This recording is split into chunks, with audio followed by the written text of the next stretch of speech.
জমিতে লোন নিয়ে তারপরে সাড়ে দোকানে নেওয়া করে দোকানে নেওয়া করে পেঁয়াজ চাষ করছিলেন, কিন্তু যখন পেঁয়াজটা উঠলো তখন পেঁয়াজের দামটা ছিল না। আমার আব্বু এইভাবে 2 বিঘা দুধ চাষ করছিল, 1 বিঘা নিজে আর 1 বিঘা বর্গা নেওয়া 30,000 টাকা দিয়ে নেওয়ার পর চাষ করছে, চাষে লস খাইছে। আপনার 2 বিঘা জমিতে 1.5 লাখ টাকা খরচ হয়েছে, সেখানে হচ্ছে 58,000 টাকা। এটা তাও পেঁয়াজ উঠাই নিয়ে এসে শ্রমিকের মূল্য না দিয়ে শ্রমিকের মূল্য বাদেও এইটাকে 11,000 টাকা শ্রমিকের মূল্য দিয়ে সেখানে থাকে কত টাকা?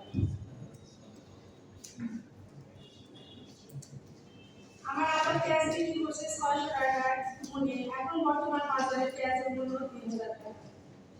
কয়েকদিনের ব্যবধানে পেঁয়াজের মূল্য 12 একজন শ্রমিক যে কৃষক যদি এইভাবে প্রতিনিয়ত আত্মহত্যা করে দেখেন, বাংলাদেশের মানুষজনকে খাদ্য উঠাই দিব কার? আর আমার পরিবার, যেমন আমার মা অসুস্থ, আমি আমার দাদি অসহায়, আমার পরিবারে কোনো কর্মক্ষম লোক নাই, আমরাও কিভাবে চলবো? প্রতিটি পরিবারে প্রচুর কৃষকের পরিবারের থেকে কর্মক্ষম ব্যক্তি হারাই যায়, তাহলে তারা কিভাবে চলবে? তারা কিভাবে জীবন নিয়ে বেঁচে থাকবে?